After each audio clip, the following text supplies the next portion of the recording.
We're recording now. All right. What's up, people? Welcome back. What is this, episode 4 now? Something like that. Maybe 3. I don't Three. know. Who knows? 3? Don't Time It rush. hasn't flies. been that long. Time flies when you're having fun. Welcome back. Let's see. A lot happened. Not a lot happened. Some things have happened in the world. We're just gonna chat about today. First things first. How you guys been? How you feeling? Oh, so we're not going to introduce ourselves? Are we? Are we gonna do that every week? I mean, it's episode 3 now, right? They know who They've we been are. watching. They're here. Okay. I mean, I guess we can figure that out. This is still new. No, we don't need to introduce ourselves. They'll figure it out. They'll figure it out. I'm Pete. Okay. Let's just all have aliases. I'll be Kamal. Cynthia. So what's up? You guys got anything happening this week? Anything interesting happening? Oh, I gotta pick up some donuts tomorrow. What kind of donuts? Oh, they are locally made donuts. Okay. Well, I won't say where. I'm not sure if I'm allowed to plug them or not or whatever. Okay. But they are vegan if you're into that. And Yeah. just as a last week we had some, and they were Arnold. There was an Arnold Palmer donut that I was. That doesn't sound good. It's amazing. It was amazing. What's an Arnold Palmer donut? It's got like a iced tea type icing to it. So I mean, That sounds disgusting. no. Wait. Arnold It's- Palmer is lemonade and iced tea, right? So Yes. Yeah. So is it like what's the cake of the donut? Is it like It's just it was just like a regular like kind of cake donut, like so the plain. glaze is The iced tea glaze, and yeah. lemonade flavor? Mm. I mean, I see the lemon. It's I don't something know you how I feel have to about put in that. your mouth to understand. Yeah, I feel that way about most things. I mean, I bet. I'm looking forward to that tomorrow. yeah. So wait, you're getting them like for the office? No, I'm actually off tomorrow, and that's right. I'm always off on Fridays, and it's this weird thing. It's this crazy thing where you have to order them a couple of days in advance because they sell out so fast, and then you go Gotcha. pick them up. It's Okay. pretty exclusive. Sick. I was craving donuts earlier this week. I had a basic Dunkin' Donuts jelly donut yesterday. I really wanted. Have you guys had Donut Plant? Yes. Yeah, I wanted a No. Donut Plant Dulce de Leche. Shits are fire. Creme brulee. I haven't had that one. Beautiful. Their peanut butter and jelly. That's Ooh. where it all got started. They were one of the OGs. Yeah. I think the last time I had a donut was when we hung out that time. Mm. Oh, Went to yeah. Donut Pub, right? Is that what it was called? I don't remember. Yeah. I love that place too. I could go for one of their red velvets too. I wonder if they're even open. I feel like they're probably not. Curbside pickups, I huh? don't know. You'd have to see. I don't know. What are we getting into today? Today we got you got some updates on what we're talking about, Supreme Court changes that have happened recently. Yeah. Couple of big things going on this week. Monday there was the Supreme Court case that decided just happened to give LGBT civil rights, protecting them in the workplace. So that's good.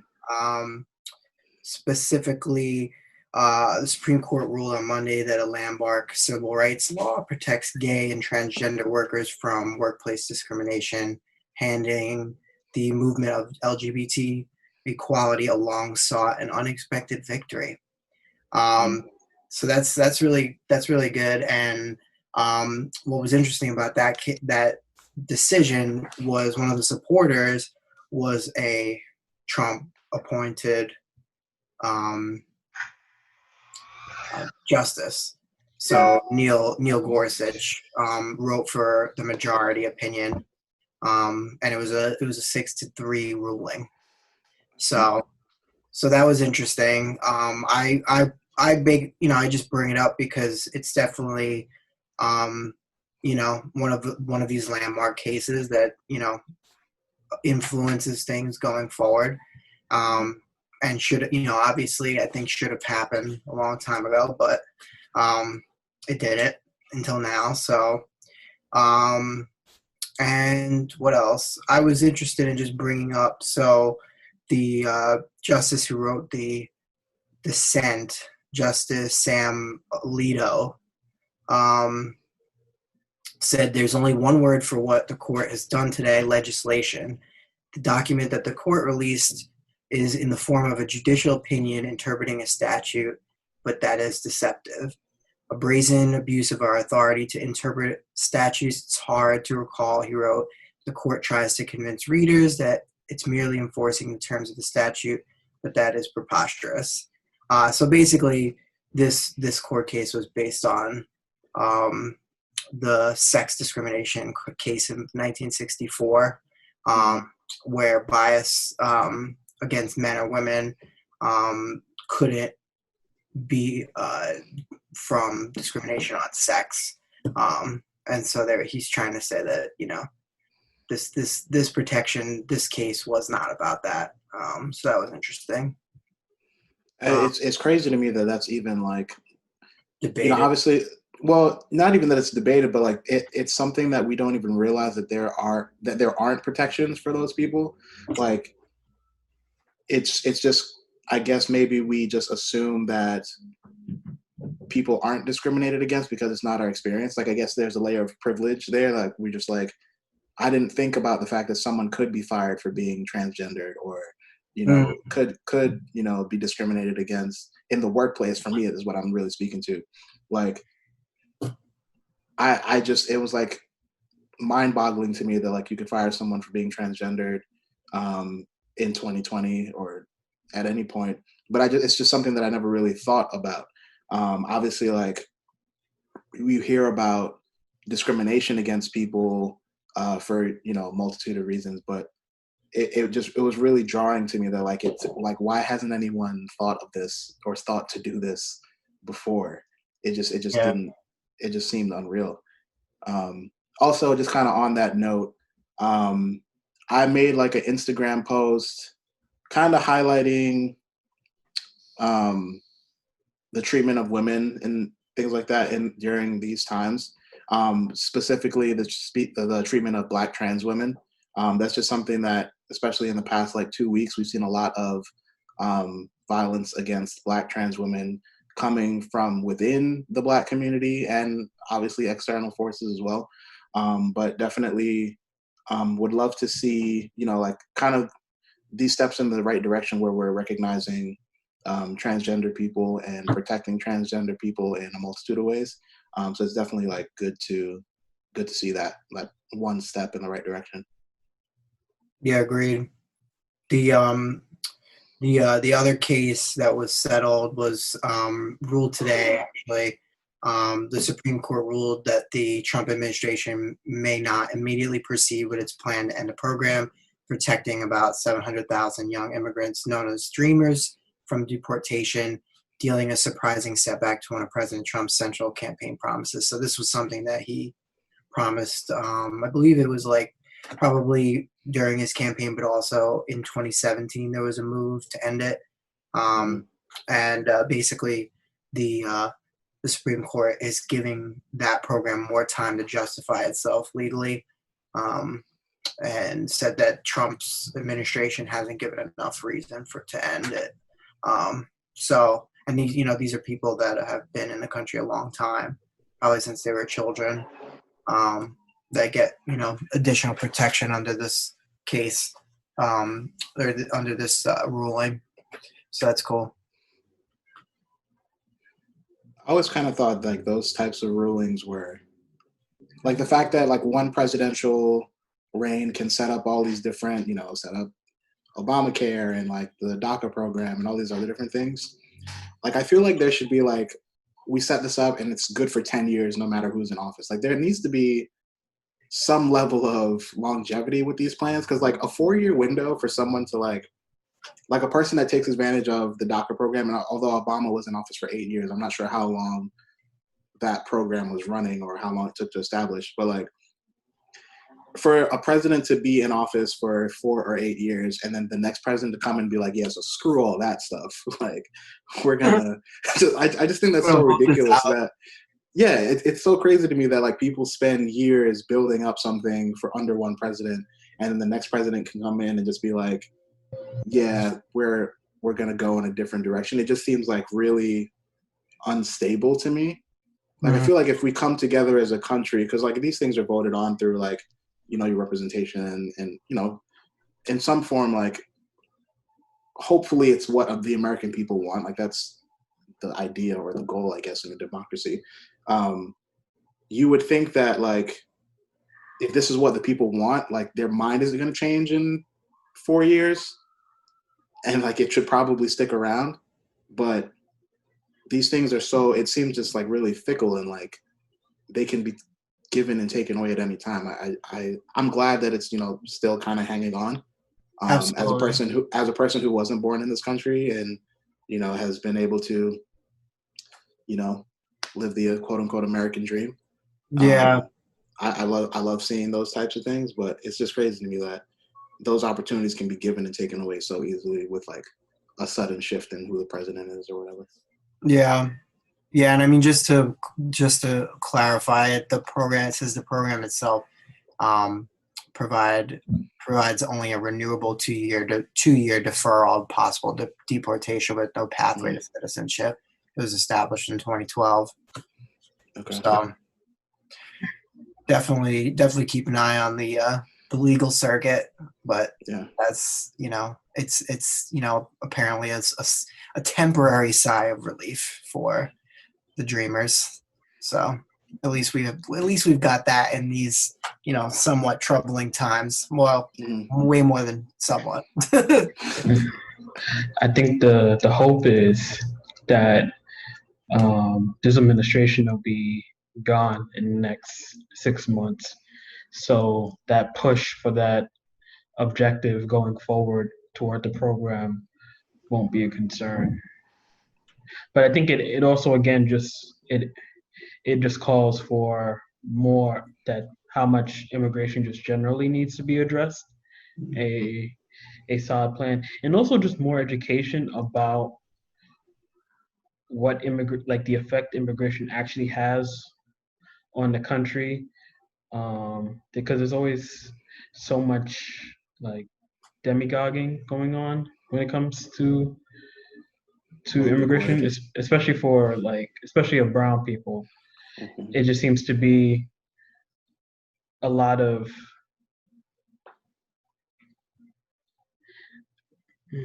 other xenophobia and just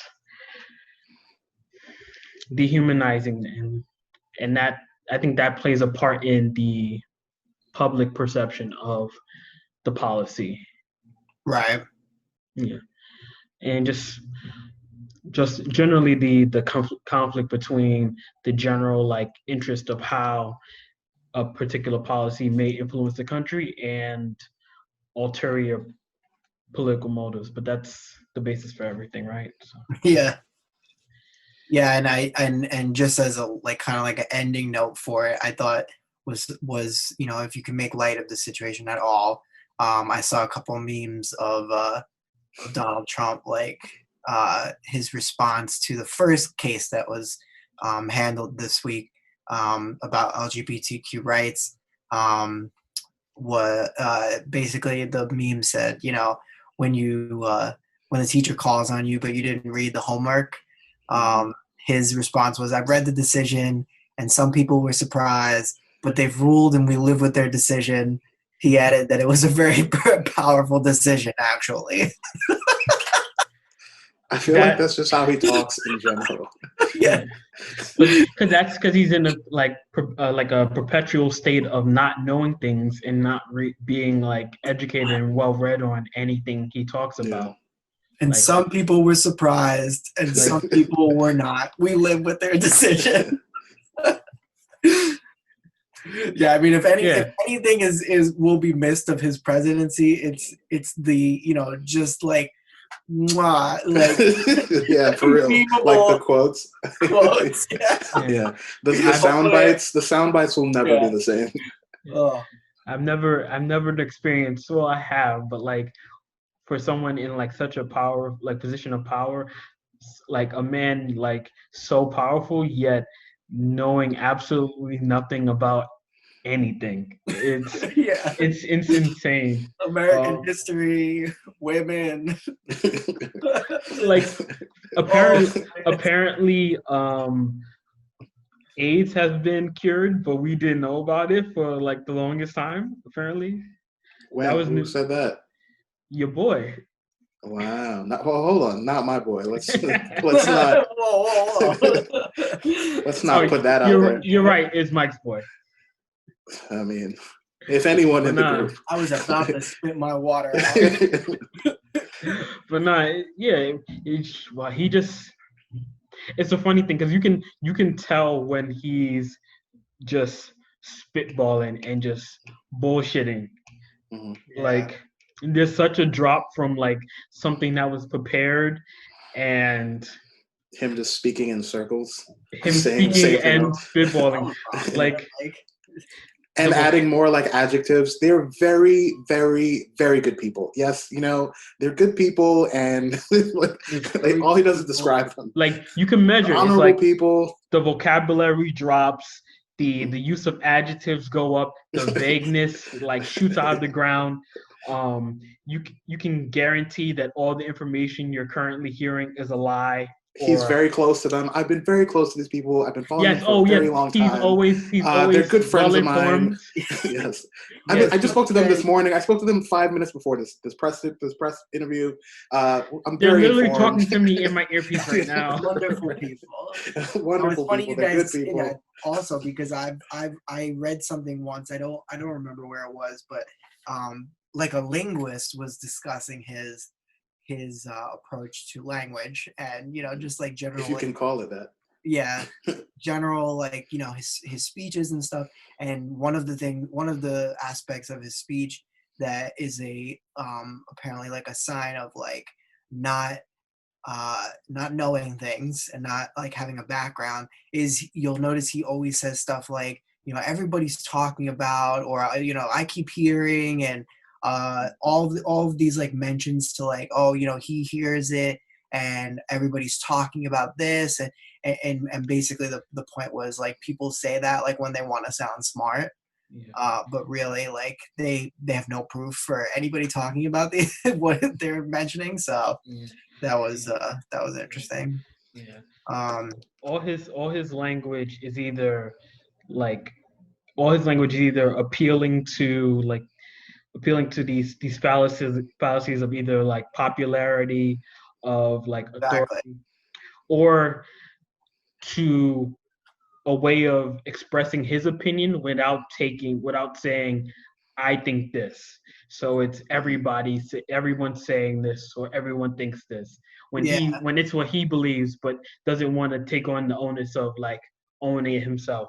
Or um, the expert, so he'll say everyone's talking or everyone told me or I'm these wonderful people, they're real great guys, I spoke to them. So he's like trying to appeal to like their authority, or talking great about guy. talking talking about his Dictator. crowd, so he applies to when he's trying to show how popular something is. Mhm. um so he mentions the crowds, so it's Wonderful. yeah. It's all wonderful. Speaking of another person who kind of is a little zany and has some wild sound bites, Kyrie Irving of the National Basketball Association has been in the news lately. Um, I'm going to go on the record and say that I am not a fan of Kyrie Irving as we know him socially. Like, obviously, I don't know him as a person, but I don't really like his basketball persona per se. I think he's a great basketball player, but if I was running a team, I wouldn't pick him for my team. With all that being said, he has a lot of zany comments about the Earth being flat and just general kind of oddly informed statements and stances. Kind of In his thought of in as an his oddball. defense, in his Okay. defense, All right. Defend flat earthers. no, I'm pretty sure. Trying to defend him, I believe when he was mentioning the flat Earth, he was trying to express an idea of like challenging like presumptions that people have or Mhm. things conceived to be like um, knowledge that everyone knows that just Right. Just accepting whatever is the accepting generally general accepted knowledge. knowledge. Yeah, Yeah. the issue is that he picked a topic where not only is not something that's like in debate or debatable or like you can see from different sides. Generally It's accepted. I mean, it's, it's but kind the of thing like is like it's weird because like I think that topic is something that happens to be like irrefutably true to be the earth being round, yet Mhm. there's like a large like passionate community of people who don't believe it. Yeah. So like I don't I think it's think as large as online the. and like I he's mean like, I'm but pretty what sure about they the have end of mountains? I'm pretty sure they have like conventions and stuff like that. It's too big for the concept that they're believing in. Mhm. Like it's too for something that's not true. There's way too many people believing it and passionate about it I in was that gonna say way. you don't want him on your team. Like, how is he gonna get to the other games? He's not gonna fly in an airplane because he thinks he's gonna fall off. Like, Fall off the edge. But yeah, only play in one spot. so in his defense, I don't think I'm not sure exactly if he Mhm. believes in the flat Earth, but I think that was a poor choice to like example to pick up. And of course, the media is trash and they love sound bites and they It's love taking true. people out of context. So they heard him say flat Earth and kind of sounding like he was Mhm. questioning it. So now Kyrie Irving is forever I mean, a either The flat way flat earther. earth. you do, it kind of sticks to the wall. Like, if you call him Kyrie Flat Earther Irving, like it just works. But yeah. So anyway, besides the fact that I didn't like Kyrie before the flat earth thing, so it has nothing to do with the flat earth thing. I just don't like him as a basketball player. The moment he left the Cavs, I was done with Kyrie. Anyway, he has been in the news recently because he is vocally and passionately against the reopening of the NBA. He thinks that it's not the right time for us to be engaging in like nationally televised sports. He thinks it'll take away from the passion and all the attention that the Black Lives Matter movement and all these social justice movements that are happening right now. He thinks it'll take away from that. What do you guys have thoughts? Come on, though, you got thoughts. Well, one, we're in agreement. I think generally Kyrie Irving is overrated as a basketball player. Mhm. Not saying that he's not very, very good, but the the praise that's leaped on him is not represented by his achievements outside of his playing time as LeBron's his second right hand man. I was gonna say second, his right hand man.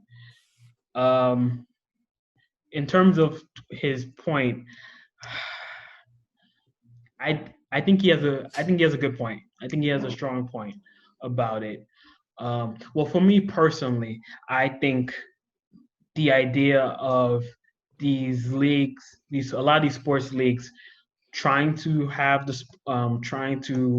rush into getting their seasons figured out and trying to not make many concessions on how it develops is premature and risky. Like I don't think we're still not there's still not this like I don't think there's this comprehension of how much like how dangerous this thing has been. This pandemic has been across the country and around the world. Everybody's talking about it. Mhm. Sorry. But to his point, I think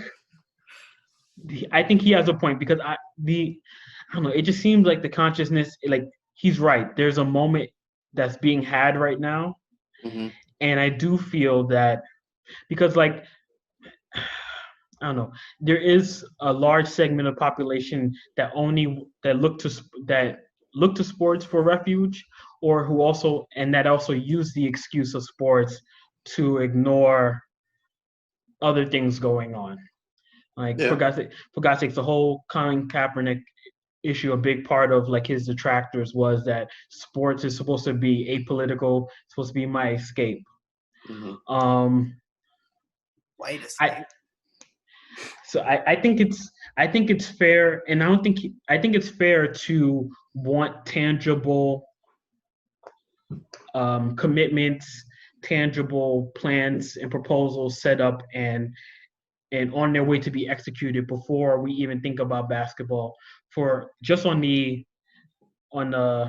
political sense of things, on the Yeah. political side of things, like forget the health part. I do think it's an agreement that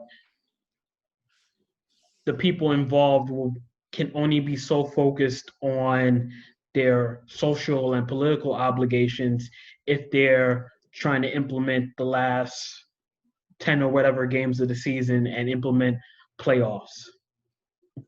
Um, You mean from like a so you're saying the players individually can't focus on it, or do you think like from an ownership perspective? I think in its totality. Um, Because I just think I think like I don't think these movements and these initiatives that are happening wouldn't have the potency and the strength that they have if there wasn't a pandemic. yes, I agree. I feel that the pandemic has isolated and sucked out all the what's the word for it? All the unnecessary factors in people's lives that they use to ignore the that they used to ignore what's been going on. I feel like that was always something that was possible. Be like people were just going about their lives, so it was easy. There's so many other things going on, so they can ignore people protesting about Eric Gardner, um, people protesting about Michael Brown. I think those those were also times where there were heavy protests, but people could always just go back to their lives. People in power, uh, opposition to the movement and the message, they were able to just go on about their business. And now, in this moment, they aren't able to Okay, because so there's nothing else. I agree with that, but my thing is the world is reopening as we speak, right? There are places that haven't been hit as hard by COVID that are essentially, with the social distancing and with like, limitations on certain amounts of people in certain spaces. Like the world, I will say the United States has, for the most part, resumed semi-normal or is on the way to resuming semi-normal life, right? People are going back to work. New York just re-entered phase two starting on, or will be entering phase two starting on Monday. Things are opening back up. People will be going back to work and out. They will have distractions regardless because things are gonna change eventually. The NBA, my thing is like people can do two things at once, and I agree that people haven't had the things taking their attention, and that's why we are in the place where we're at now. I don't think that what the NBA would do by reopening is going to be the thing that kills the movement. I don't think the NBA and basketball games that are on like maybe like 2 to 3 games a night is going to halt the movement. People are still watching movies. People are still watching Netflix. No one is like, no new movies on Netflix because we got this movement going on. So people are getting entertainment in other fashions. People are still dropping albums every week. Like, it's not like the world has halted as far as entertainment. Basketball is still entertainment. And these things will be discussed like on ESPN right now, or whatever your sports news comes from, FS1, anything like that. People are talking about the social things that are happening at the moment. but sports are still being played on TV. Maybe not the major ones that that's going to draw a lot of attention, but these things are going to happen and people's attention are going to be taken away. I don't think it's on the NBA to be like, all right, we're not going to open because we're going to kill this movement. Second thing, before you get it, I think it's easier for Kyrie to take the stance that he doesn't think we should reopen or play. But like the people that are on minimum contracts that aren't the greatest players in the world, like those guys have to make money as well. They don't have Nike contracts. They don't have all these other ad company contracts. Those guys need to work to make money too. So canceling the season means that those guys continue to not get paid. And obviously those guys are in a way better situation, making millions of dollars than the majority of the normal, quote unquote, normal everyday people. But they still have bills to pay. They still have families to take care of. So I look at it from like these guys not being able to work for a period of time. And I don't think that's necessarily fair. That's my thing. I'm for it reopening. Like NBA basketball being on TV is not going to make me think less about the other things. Like that's not changing my life. I get the grand scheme of things. Like the attention will be lessened because we'll have one other thing to look at. But I don't know if it's like stopping the movement per se. I think that's a little extreme, especially if the NBA can still continue to be vocal about it and be intentional in their ads and the things that they allow the players to do and what the media talks about. Like, I think there can still be room for the movement within the NBA, and that'll make a difference. That's my thing. Okay, go. Well, for one, I don't think that's Kyrie. I can't speak for Kyrie. I don't think that that it would kill the entire movement. I think his point. Well, I'm not going to talk for him. So the part that I agree with in it is that I don't think it would kill the entire movement, but the NBA's role in the movement I believe, will be compromised. One, you give people way too much credit. Given people as in like fans of the NBA.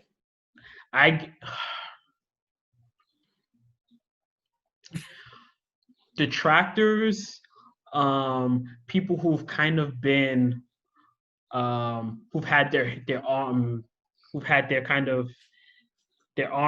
what's the word? Who've been strong armed into supporting and listening to what these initiatives and the movement have been. I think I give them very little credit to do things on the goodness without the spotlight staring down on them. I give detractors and. But those aren't the people that are spearheading the movement anyway. But this is my point. The whole point is that it's the groundswell is you're needing to continue to gain momentum and gain support and push forward with your message, but also in policy and just systematic change.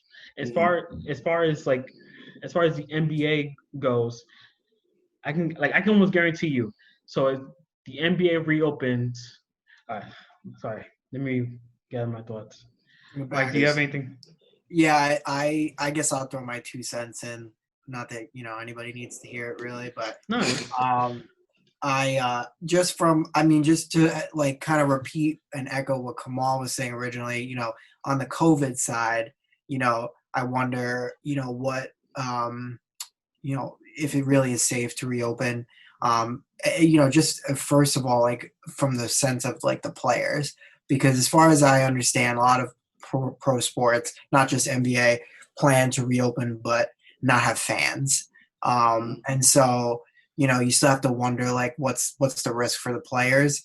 But I think, I don't know a whole lot about the Kyrie stuff and what he said, but according to what you guys have said, like I think that I would probably agree with his sentiment, only because of what I've heard in terms of coronavirus putting a magnifier on society, kind of magnifying us, like all of the good aspects of our society, all the bad aspects, in terms of we have nowhere to go.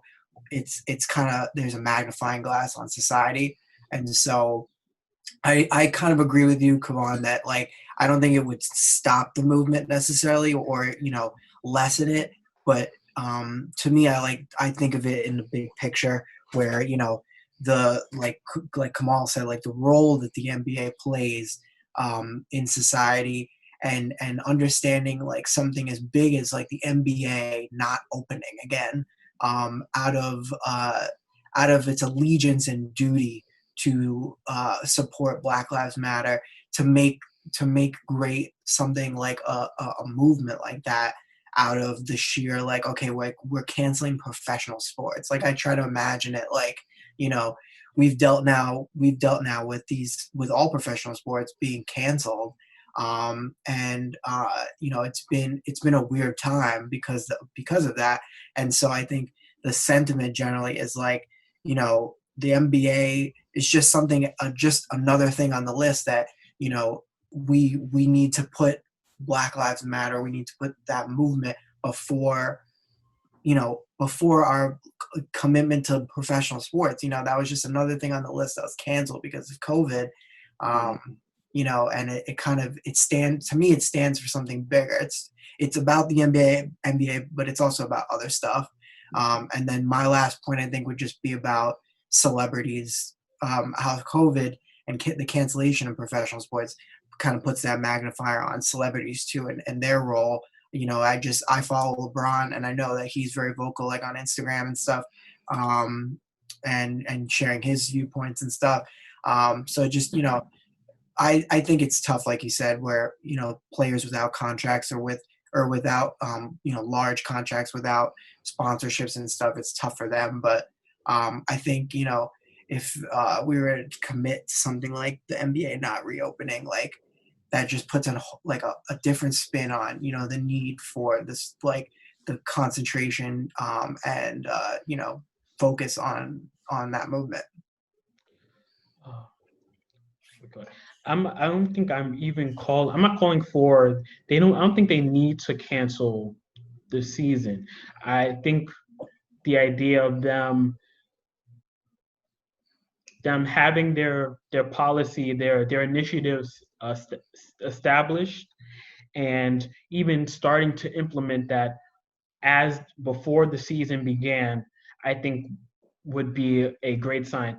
Just to give an example, like like a lot of the sports networks, including ESPN, have in the absence of sports, have been giving a lot more attention to the political speech of owners, executive coaches in the NBA about what they believe, about what the NBA stands for during this time, and their and what they stand for, and what their commentary is on how these things these incidents have been happening, and the protests, and their response and reaction to these calls for reform. While you say that, come on, you say that people can do two things at once. I believe that as soon as the NBA season starts, without them having a plan in the works, without them having something on the books and announce that they're going to be implementing alongside their season, or as the rest of the season continues, will immediately detract from that. ESPN and all the other networks will start. Sorry. Implementing what specifically? Before, like, I don't something know. to do with the movement, or Yeah. just like, okay, yeah. So like something saying like Black Lives Matter, pro like giving them links, like things to donate, like that type of thing. Is that what you're? Like I said, I don't know what steps they need to take. My point, I do think having this agenda in place and laid out and ready to be implemented before a season started is an understandable, and I think a good point to be made. I do think media attention will be taken away from the movement when the NBA, at least from the NBA's point of view, from like as soon as the season starts, it'll be less about the NBA stance and their actions on Black Lives Matter, and it'll be about health of players. It'll be about about rosters and team Right, free seeding. agency. It'll be about free agents, LeBron's legacy, what it'll mean if LeBron wins another championship, what does this season bring for the legacy of players if they win the championship.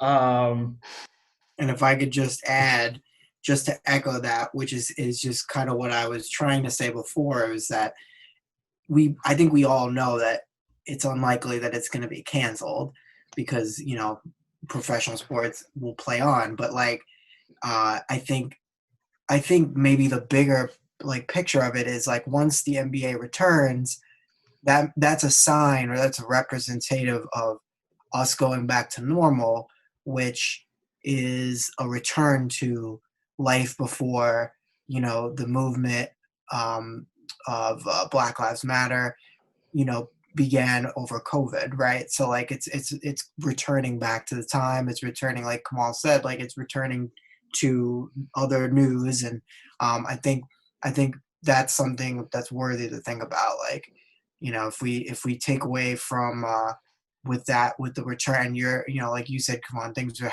you know, going back to normal. Well, COVID has been our opportunity. It's been the window to, you know, put a spotlight on this stuff, and so returning the NBA is just kind of like a symbol of representing, you know, of returning to life before it.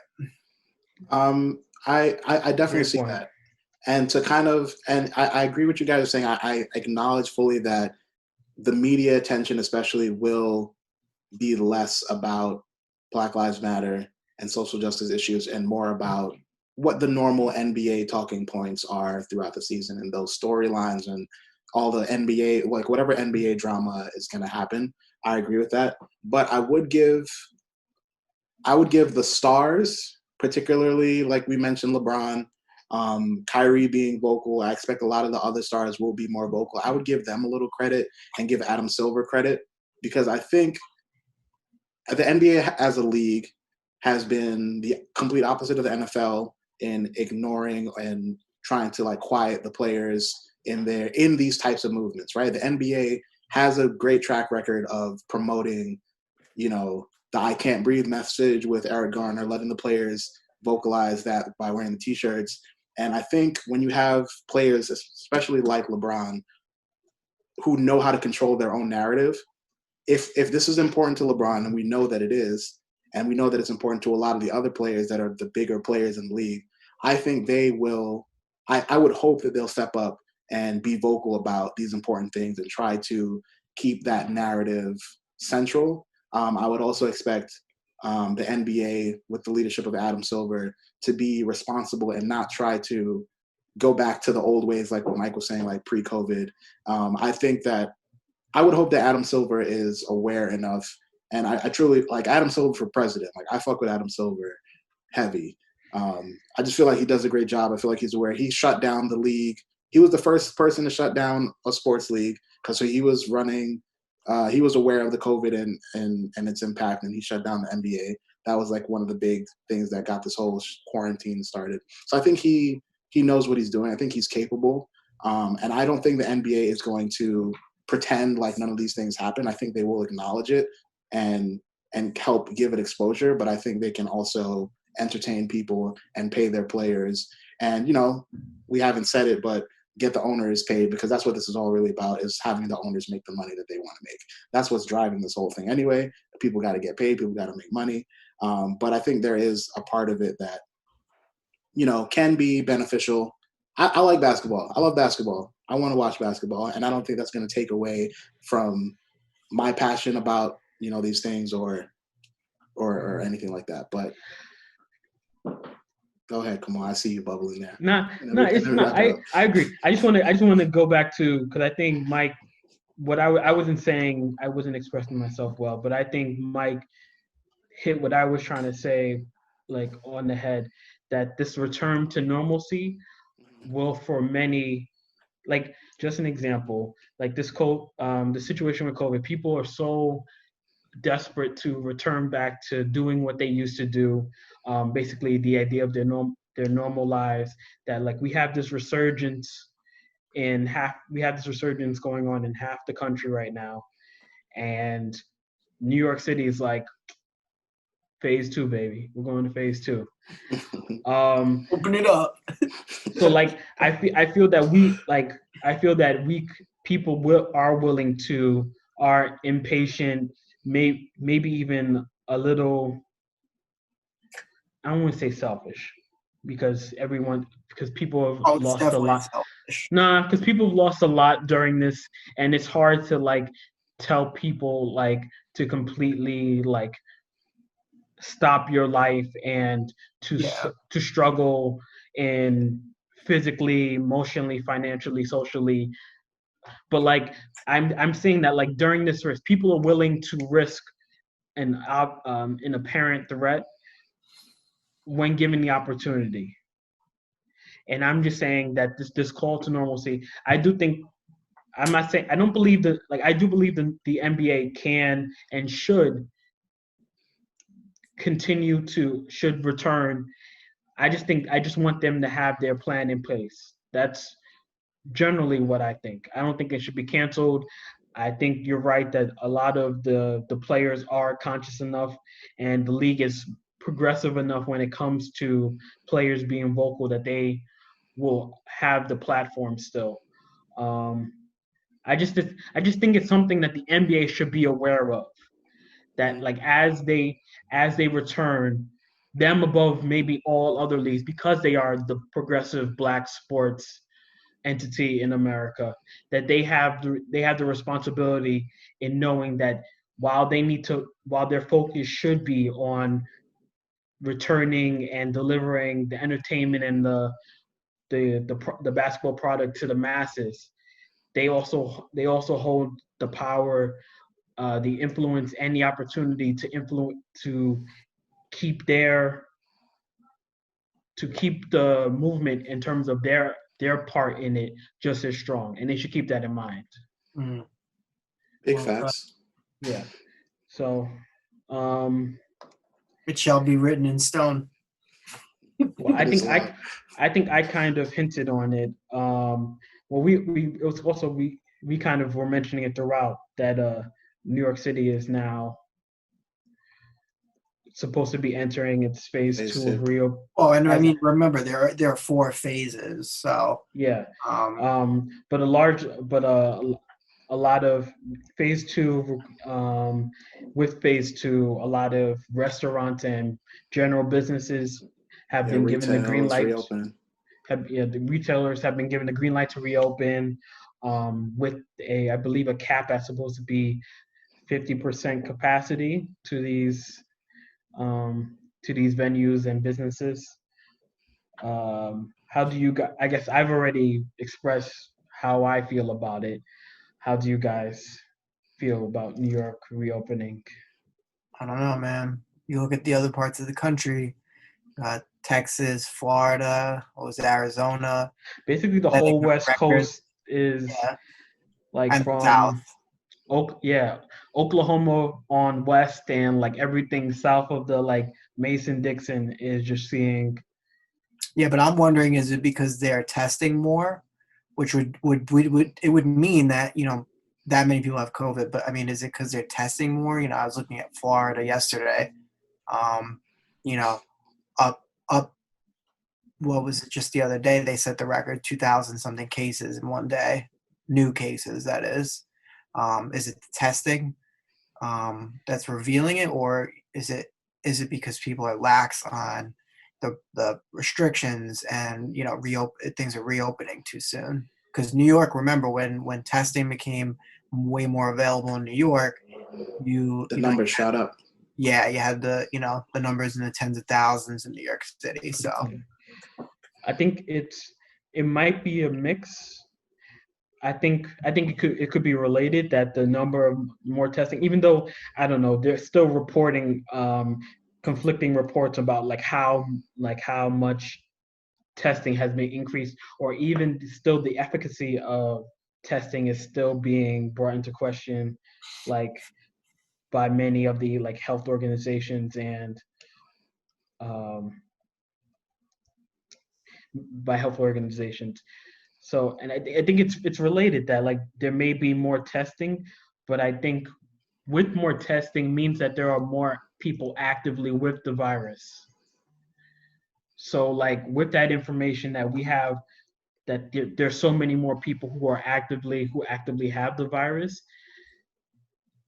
It brings me reason to pause that we would go ahead with more reopening, more exposure.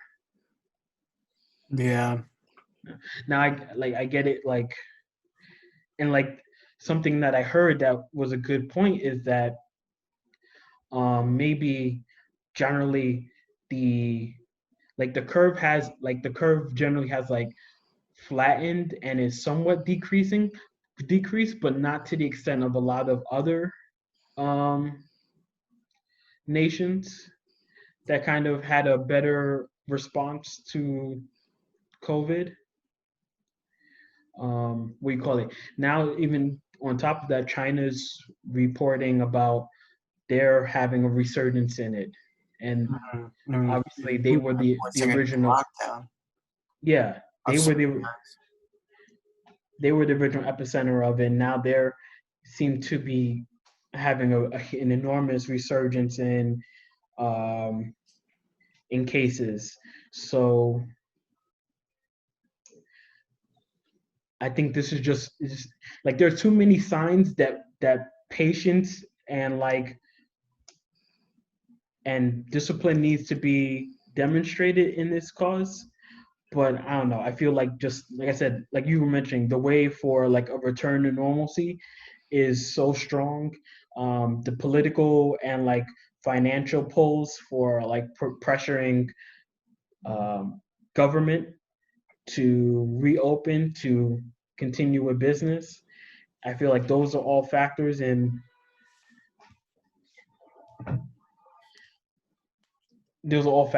how this reopening process is going.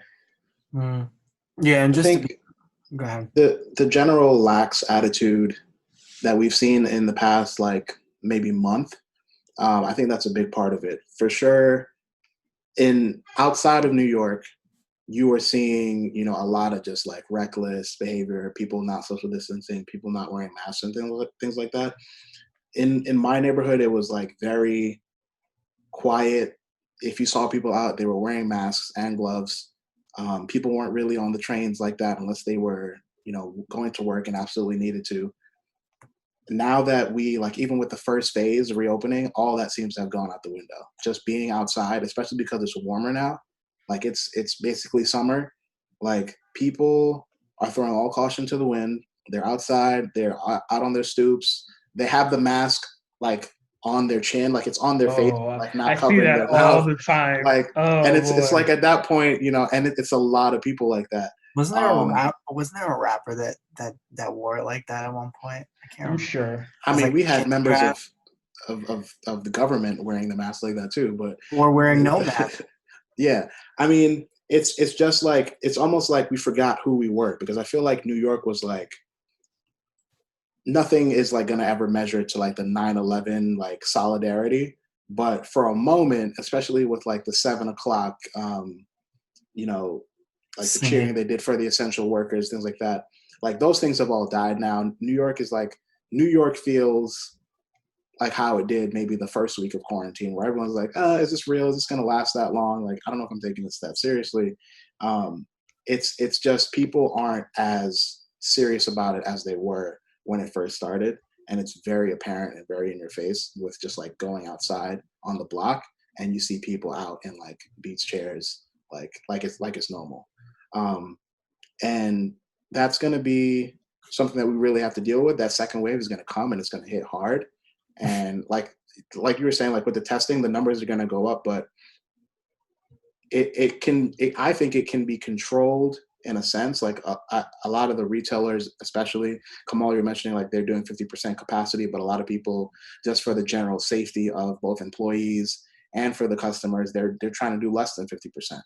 I know where I work in particular, like we're doing less than what is required or allowing less than what is required for us, just for employee safety and for customer safety. So it's like, I think the general guidelines are there for it to be safe, but I think the people have become so restless, and also the fact that we're in New York and we're seeing other states be completely loose, and like I think gyms are reopening in California They or said something gyms like can that. open here. Yeah, so that's got people like antsy now. So now people are just gonna go crazy. Yeah. Can the gyms open? I'm looking at. Wanted to transition real quick to some internet beef, I guess we can call it, between two rappers, J. Cole and No Name, artist out of Chicago. Kamal, can you go into? You had, I think, a little bit more details on that than I did. Well, I mean, this all comes on the back of J. Cole releasing a single. Well, he released a track on it was like earlier this week. I think it was Wednesday morning or Tuesday yeah, night, something like that. Something like that. The song is called "Snow on the Bluff. Sorry, on the Bluff. And basically, the controversy around it is during this song, he kind of subliminally references No Name. Basically during this song he's addressing the rise of the Black Lives Matter movement and kind of reflecting on his thoughts about his role in it, how he's perceived by people as a political agent, as a political activist, and he addresses No Name and her political activism, the way she engages with the discourse online regarding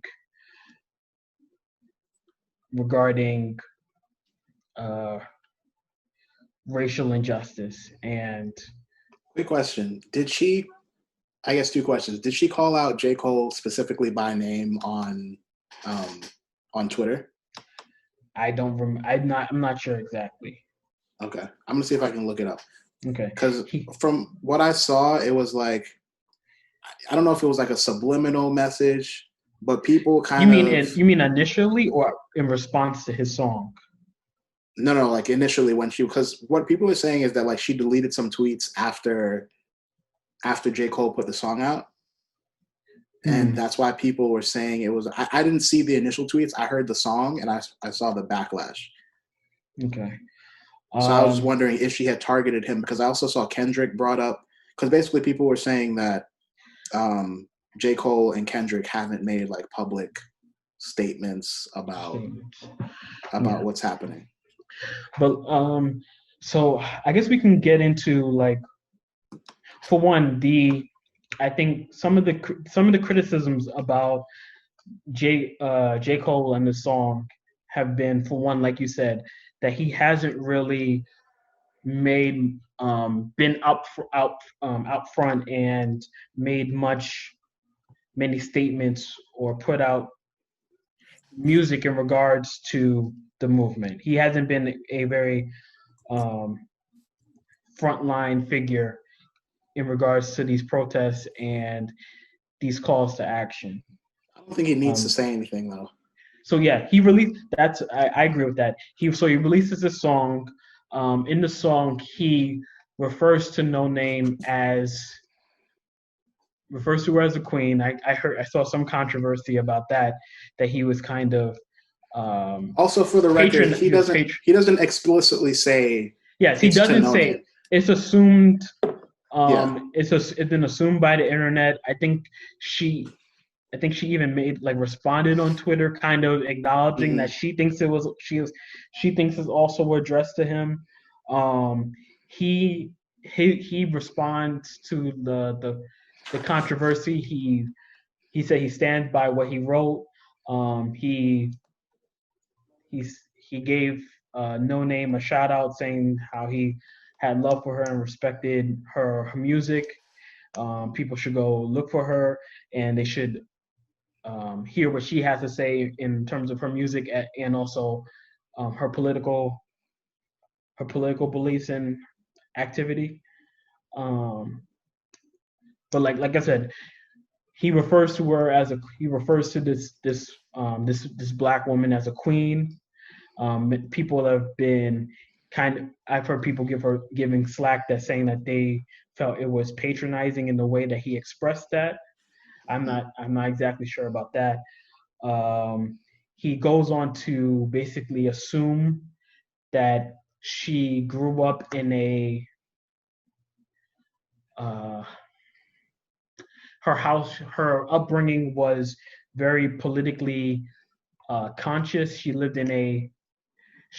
grew up in a nice home environment where they've kind of fostered her political advocacy and educated her on political matters, and said that he didn't appreciate her speaking to others online in a rather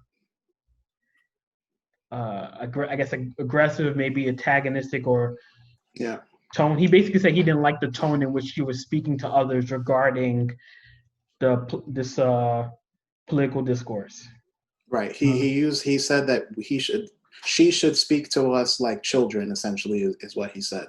Like, yes. breaking down these bigger ideas and like the history and the context. Speak to people that you're trying to inform, and specifically like Black people, people within the Black community that are maybe ignorant or unaware of the certain issues that she's being very vocal about.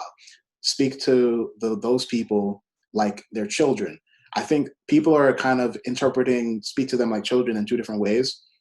My understanding, again, I heard the song without knowing of the controversy beforehand. I just thought it was like a single that he put out. I didn't really know the context, but my understanding when he said speak to them like children was break it down in its simplest form. Don't assume that everyone is at the same level of knowledge and education that you're at. So like if I'm trying to explain Black history or like racism or oppression to a child, like I'm not going to use like college level vocabulary. I'm going to break it down in the simplest forms and build blocks and get them there slowly, as opposed to just like talking to them how I speak to a person at my age. Yeah, I mean, well, I feel like he directly addresses like the speak to them as a child, speak to them like a child, like in the song. I think the next lyrics are like talk to them with love and compassion. Like, so he mentions like what he means by speak to them like children. But the internet did not take it that way. Well, no, what I saw on the internet. It's a lot of different angles that he's been kind of, his message has been attacked. One for me was, I actually got into a brief conversation with someone on Facebook about it, but I hate that, so I love a good Kamal Facebook argument. Nah, you know what's the most upsetting thing? So like I was in this comment feed, and I was responding to a woman who was expressing her points about her like displeasure with what Cole had to say, and I had typed out on my phone this like 5-6 paragraph response comment, super well written in my opinion. It covered all my bases, all my thoughts. I was so excited to send it out and then call it a day, because like I was tired of, I can't stand. You weren't even gonna respond after that. You were just gonna say what you the said. funny thing is I mentioned it to her. I was like, I'm gonna comment, I'm gonna give a response to what you're saying, then I'm gonna just read your reply, and then I'm gonna call it a day, because I hate back and forth on Facebook, because it's a pain to type out. And especially in this comment feed where there are like 20 people talking and like 8 people are replying to one another and tagging one another, I was like, I can't do this. So I wrote out this 6 paragraph comment. I get a notification. I click on notification. She blocked you? No, I click on notification. I go back to my message, and it's gone. Oh, why would you do that? I don't know. First of all, when 'Cause you write a most message times- like that, you Oh, got to I know copy you and paste that copy. bad boy. Microsoft Word. I know. I got a copy. But I was so upset because there have been times before where I've done that and like I can just go back to the message and it'll still be saved like in the text box. But I did that. I messaged I wrote that out and then like it was gone and I was like, fuck it. I don't remember half what I wrote. I'm not gonna even try. Look at beat, I'll go a cappella. I'm not gonna even try to say this again. So I just left it and I just didn't comment in that conversation again. But all right, but back to what they're saying. One point about it is it was offensive for him to assume, mind you, from what I've read briefly on her, incorrectly about her upbringing. Necessarily that she wasn't in some luxurious, well, not luxurious, but like comfortable, like it's like a woke household. Yeah, like it sounds like she like many people have had their own like family struggles, and she's our age, so I mean, the only thing I want to ask, so I'm like reading the lyrics. I have like my thing is I don't the thing that you guys are mentioning about the talk to us as children. Where does that come from? Because I don't see that. it's in it. It should be in it. I don't remember the exact bar, but like I'm pretty sure he says something like to the effect of like talk to us like kids. I can't. All right, now you're gonna make me look it up. God. Okay, while you two are doing that though, I just want to come out and say like Wait, for one thing, I like, first of all, I like the song. Yeah, I was like going to say that too. That's what I was going to say. It's a fire song, especially because I heard it without any type of, I thought, oh, this is hard, right? But listening to the words, I related to it because, and I tell people this all the time, like when I was maybe around, let's say 16, 17, one of my older cousins tried to tell me about like white privilege and, you know, all these like bigger concepts that I didn't understand or experience. And I denied it. I was like, I don't know. I was like, what about black privilege? Like, that's gotta be a thing. Like it didn't connect to me at that time, but like I learned and I read and like I understood where he was coming from. At the time, I just said to him, like, you know, you're from the South, you experience racism in a whole different way. I understand why you feel like these things, but I just don't see it that way. And growing up in New York, where I didn't have interactions with white people really until high school, Mike is the first white person I've ever met.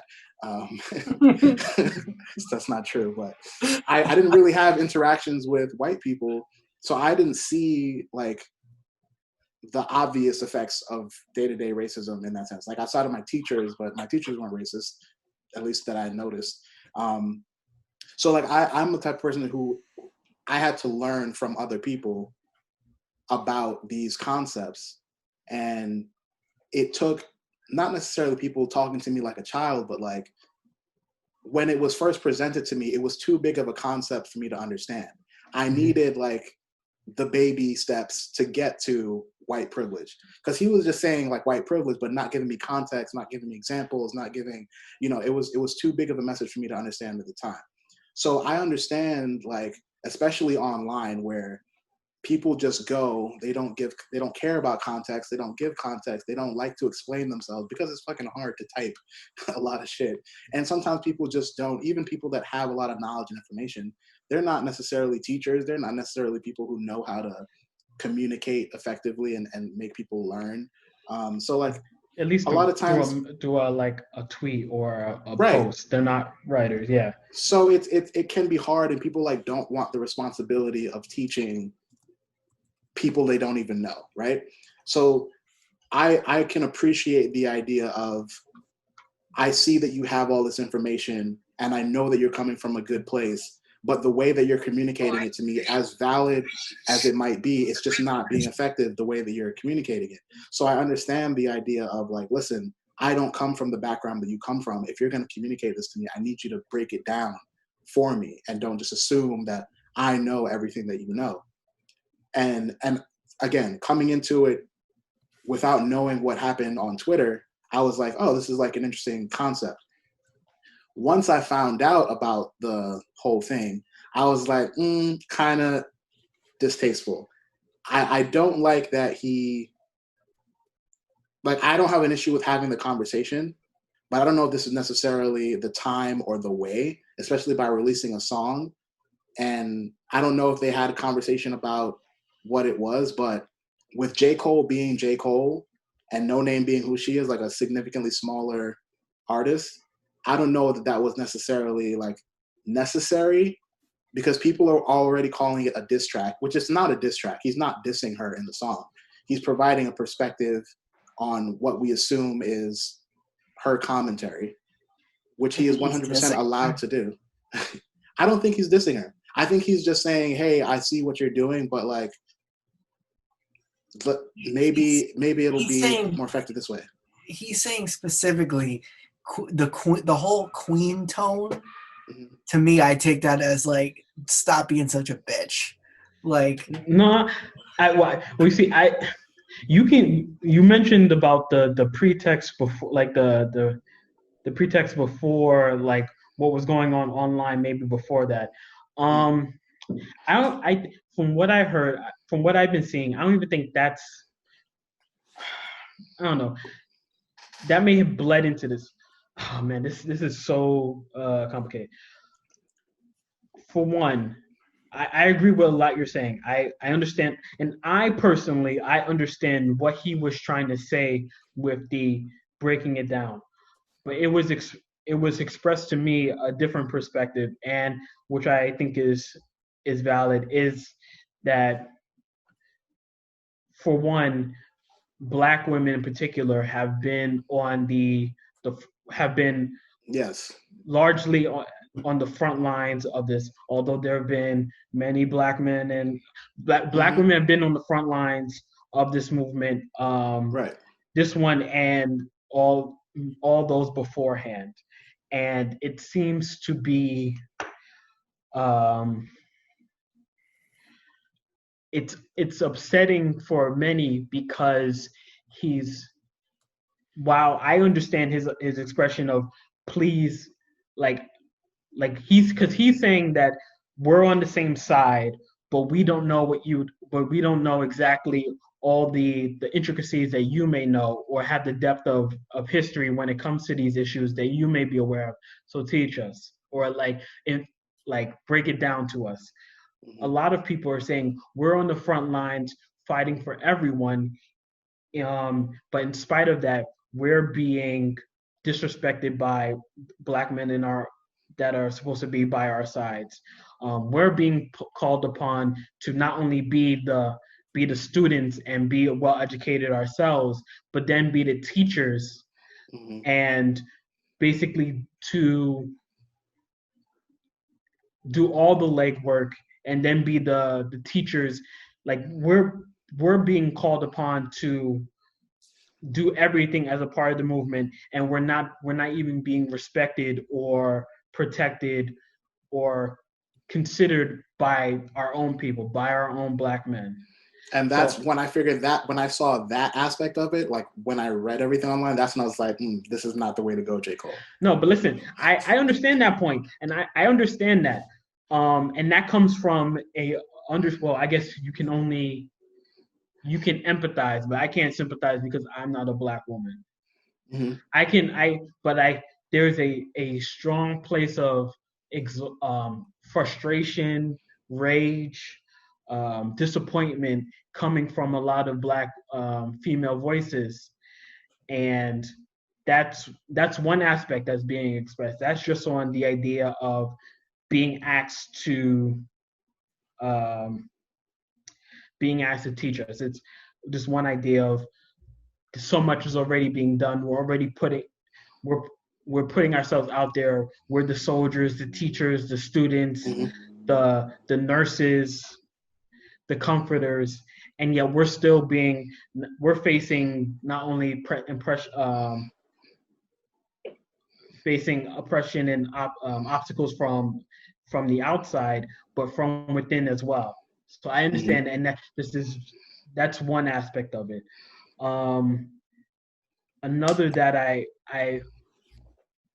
understood was the idea of the tone of well, the idea of the assumptions about his background and about her background and how well-educated Black women are stereotyped and pigeonholed in a way that is well, I said pigeonhole. So yeah, it's has been used as a way of kind of marginalizing their voices and their opinions.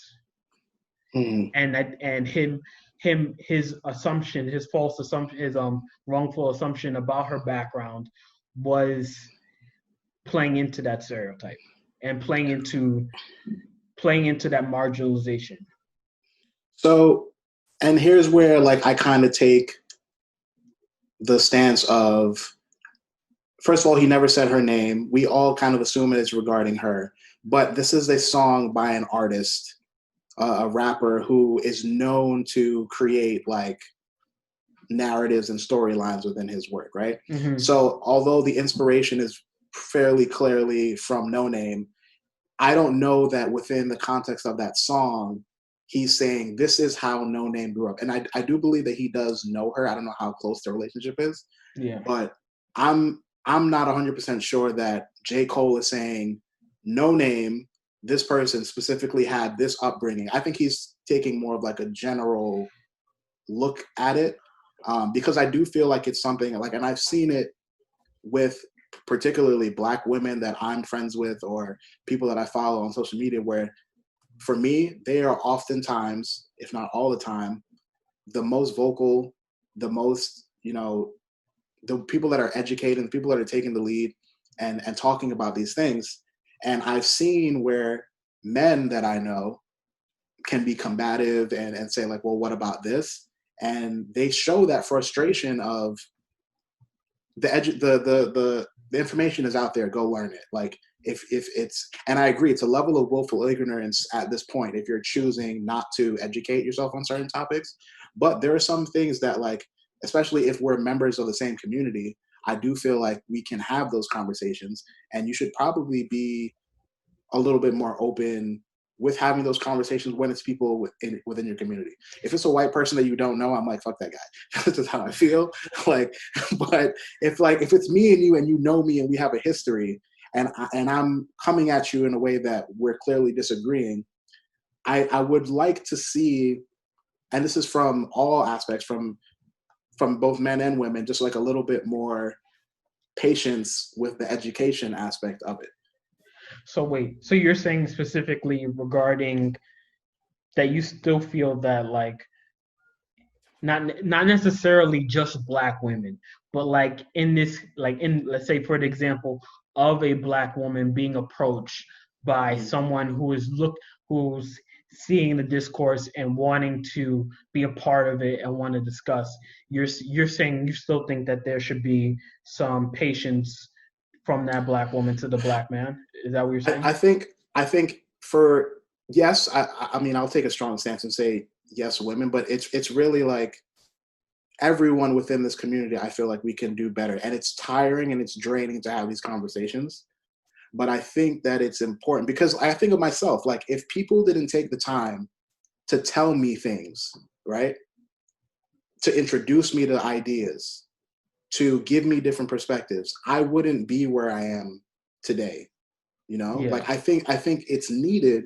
Like we can't just assume that everyone is going to get to this information eventually. The information is obviously out there for us to do the history, but everyone will get there in their own way. It's like you need a push here and a nudge there. So for me personally, like if someone was to come to me and have some type of discourse about something, like I'm going to do my best to pass on the information as well as I can, even if I'm tired of talking about it, because I feel like I do have a level of responsibility to, each one teach one. Like someone taught me something. I didn't come upon this information on my own. So I can't expect the next person to just know everything because I didn't know everything. So coming from that perspective, I'm like, yes, I would like to see an environment where we can have these discussions and people not just get frustrated. With all that said, I completely understand the frustration. I understand how tired they are. We do not treat Black women with the respect that they deserve. I, again, the same Instagram post I was talking about, where I was seeing a lot of black men bring attention to themselves, and on that same day, a group of black men beat up a black woman. I was Yeah, I drawing saw that. attention to that. I feel like we are not in the place where we need to be uplifting black men until we are appropriately and consistently and genuinely uplifting black women. We should not be adding more to their plate. J. Cole should not be coming out and releasing a song criticizing what a black woman is doing. That's my opinion. Okay. I like the song. I just don't think the timing and the messaging is necessary. Have those opinions, have that conversation, but don't the power of being a megastar. You're J. Cole. Yeah. This isn't like some underground rapper that no one's gonna come in. Like his hive, his J. Cole hive or whatever they're called, they're gonna go and attack No Name now. And she doesn't deserve that. Or bring her negative attention and backlash that she does not need. Like, I don't think he was thinking of the backlash that she was gonna get, which is totally undeserved. But he did well, all right. There's still so much to this. Stress. I agree with all that. Part of it I know what you're talking about. How do we broach this? Well, for part of it for me has in like reading over listening to the song and seeing people's reaction to it. I've also noticed this idea of I've heard this concept of reading the room. Mm-hmm. I hate that. I hate that that's become like a buzzword, but as reading the room and speaking of Room, sorry to cut you off again. Room 25 by No Name, great album. Go listen to it. No Name plug. Room 25, fantastic album. I'll make note of it. The idea of reading the room and citing particular incidents going on in the world as a weapon to quell dissenting opinion. I think while I think a lot of great things have come from this this movement, I think it's also demonstrated a continued underlying kind of like toxicity or like just the weakness in human communication in this day and age. It feels like there's this call for learning and understanding, but there's also like this weird interaction between not ignorance and what's I got a question for Mike. Okay, Mike, you're a white person. Unfortunately. I'm just kidding. As a white person who maybe is not okay, so you're like a great example of person who grew up in the Bronx, right? Friends with black people, you've communicated with black people like your entire life. Like you're not I'm bringing that up because I want to make sure people know that you're not like one of these white people that grew up in you grew up in country club, but that's not what it sounds like. I guess you've been exposed to black people and black culture, but I'm sure that you are not culturally ingrained or aware to the level or extent that like an actual black person would be, obviously. Mm-hmm. How do you feel about what you're like if you were to ask a question, how do you feel that should go, or what would you like to see? Or do you think it's like all your responsibility? I'm just curious to know. What do you mean? If I was to ask a question, like, what do you mean? So like, all right, what I've seen a lot of times, especially like on the Blackout Tuesday, where like there was a media blackout and there was like a lot of suggestions on what people should do during the blackout. I was seeing that white people, like a lot of black people were putting up like reading lists for white people because they were saying like, I'm taking a break from educating everyone on these topics. All you people that have all these questions and people that don't know what we are experiencing, go and educate yourselves and then come back and we'll have a conversation. Like, not for my me, job to teach. Right. It's not my job to teach white people about oppression or racism and things like Their repression. that. Right. Yeah. So I'm just wondering, like, for you, how do you approach it? How do you think about those topics, if you have anything to share? I mean, I agree. Like, I don't think it's the job of black folks to, educate me or my other white brethren. I don't know how to- Compatriots. yeah.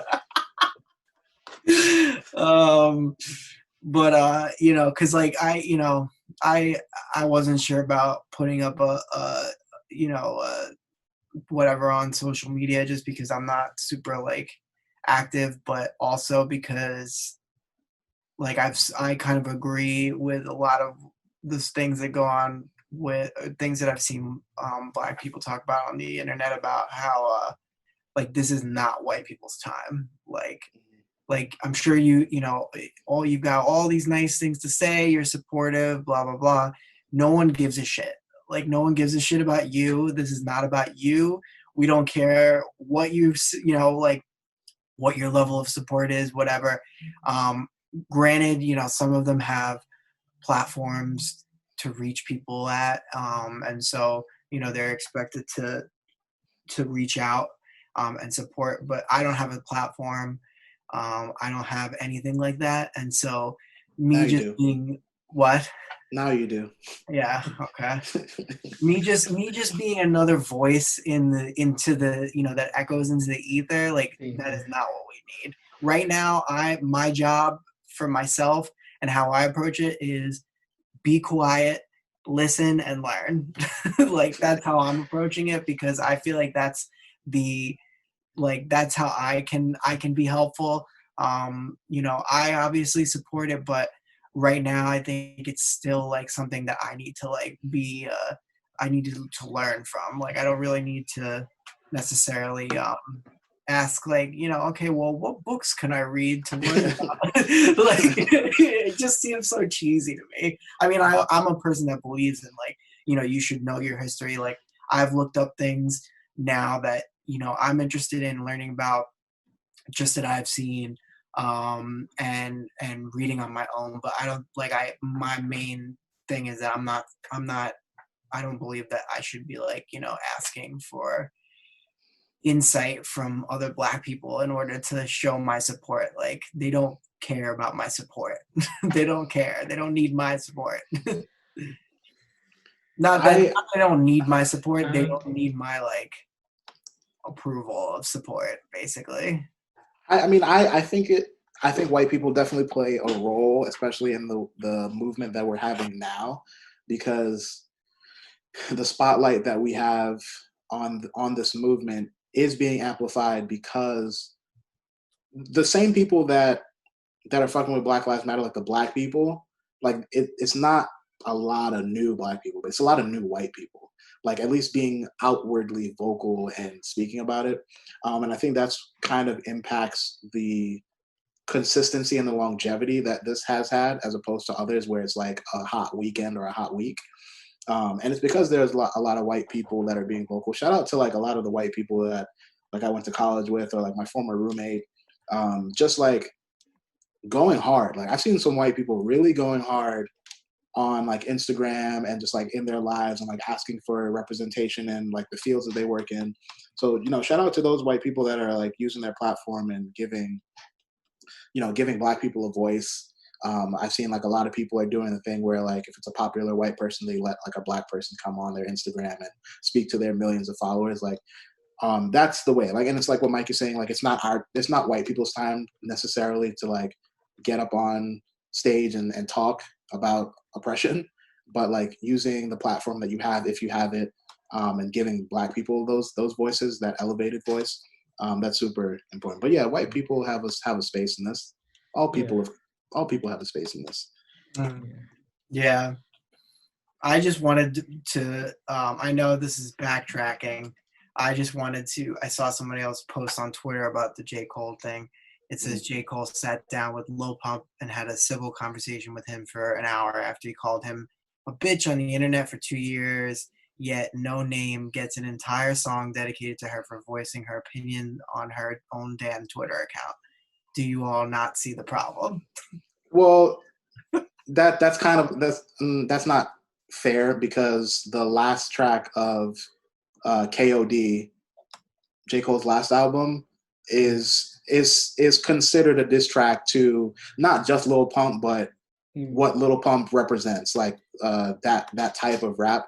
So it's not that J. Cole hasn't come out against those people also.